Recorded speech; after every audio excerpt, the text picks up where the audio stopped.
Victorians once bought more copies of a Beetle monster book than Dracula. Yes, a Beetle, and it's terrific. Today, I'm dragging 5 forgotten novels out of the crypt and into your TBR. We've got an Egyptian shapeshifter stalking London, a Scottish devil double whispering murder, a fallen aristocrat sneaking back into her own house, a credit card utopia from 1888, and a campfire gallery of Black Forest nightmares. These books didn't just entertain their own century, they shaped it. Let's bring them back. Quick context so we're on the same page.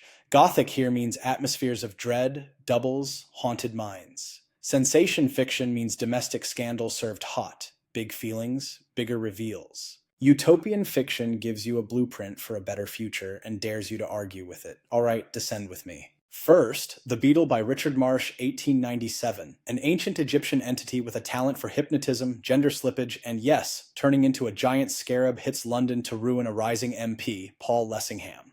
The story comes in 4 voices: a desperate clerk, a young inventor, a sharp society woman, and a detective who's always a step behind. The opening grips like cold hands at your throat. Holt, under a spell, says, "The soul of something evil entered into me in the guise of a kiss." You feel that line crawl. It sold like wildfire, went through at least 15 editions, and staged versions haunted the 1920s. Then the tide turned. Critics shelved it as penny melodrama next to Dracula, and its Orientalist tropes curdled fast. The monster didn't become a cultural archetype. By the 1960s, it vanished. Read it now because the engine still purrs. Marsh writes fast, clear, and atmospheric. You see the mesmeric eyes in the gaslight. If you care about where Gothic horror was in 1897, this is the other half of the conversation. Politics, foreignness, gender panic, all whirring in the same machine. Second, The Private Memoirs and Confessions of a Justified Sinner by James Hogg, 1824. A found manuscript from Scotland that gets under your skin and stays there. Robert Ringham believes he's predestined for salvation, which frees him, in his mind, to commit anything. Enter Gil Martin, his shifting double. Devil? Delusion? Both? The book toggles between an editor's account and Robert's own memoir, and the 2 versions grind against each other like gears. Gil Martin's appearances, on Arthur's seat, in doorways, in mirrors of the mind, are nightmare grade. Walter Allen called it the most convincing representation of the power of evil in our literature. He's not exaggerating. It tanked on release. Anonymous publication, religious controversy, and a structure that confused people. A Baudelaireized 1837 edition didn't help. Then a century passes. André Gide waves a flag in 1947, modern critics rally. Read it now because it doesn't feel old. It's the DNA of psychological horror and unreliable narration. It's about fanaticism, radicalization, and the way a voice in your head can sound like God when it's anything but. Ian Rankin nails it. Hogg's enduring masterpiece is a triumph and deserves to be read, enjoyed, and discussed by a new generation. Take that as your marching order. Third, East Lynne by Ellen, Mrs. Henry Wood, 1861. The sensation novel to beat.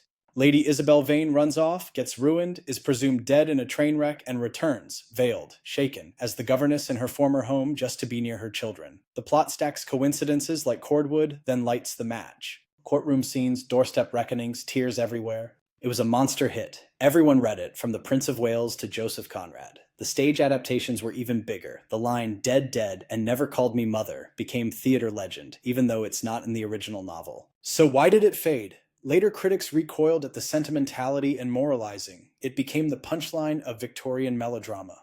Read it now as cultural X-ray vision. You get Victorian domestic fears in high definition, the double standard around female desire, the fantasy of repentance, the surveillance state of the parlor. It's also just compelling. Think of it as the grandmother of every prestige soap you've binged. Elizabeth J. is right. It plays on middle-class anxieties like an organist at full volume. Money is gone. Everyone gets equal credit on something that looks a lot like a card. Labor runs as an industrial army. Everyone retires at 45. No poverty, no crime.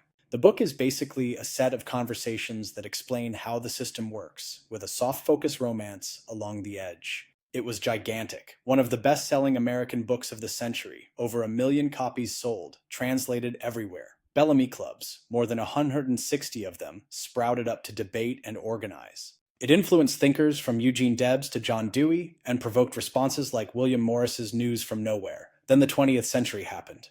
Wars, the messy realities of planned economies, and a hunger for dystopia turned readers away from this earnest dream. Read it now because it's a live wire again.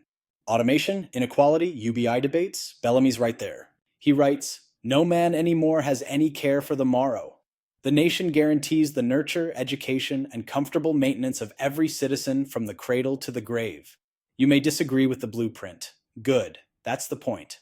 Argue with it." Still with me? One more curveball, a book that arrives just before our century but fuels it. Fifth, The Necromancer, or The Tale of the Black Forest, by Karl Friedrich Kahlert, 1794, in English, by the mid-1790s. Jane Austen name-drops it in Northanger Abbey as one of the horrid novels everyone devoured by candlelight. The form is deliciously primitive. Travelers around a fire trade, uncanny tales, apparitions in ruined castles, banditti in the trees, a lurking necromancer who threads the stories together. It's an anthology stitched into a frame, a hall of mirrors. A modern critic compared the pattern of nested tales to images bouncing between two facing mirrors, multiplying into infinity.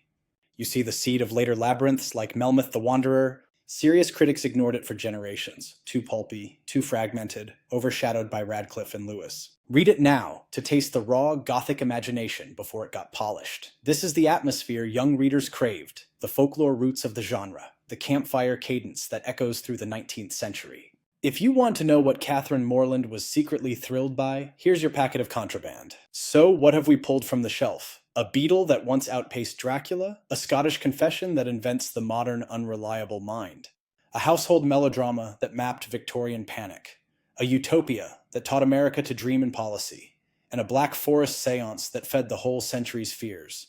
The canon shrank over time, that's on us. These 5 restore the edges, and the edges are where the sparks fly. Your turn. Which one are you reading first, and which deserves a bold modern adaptation? Drop your pick in the comments and tell me why.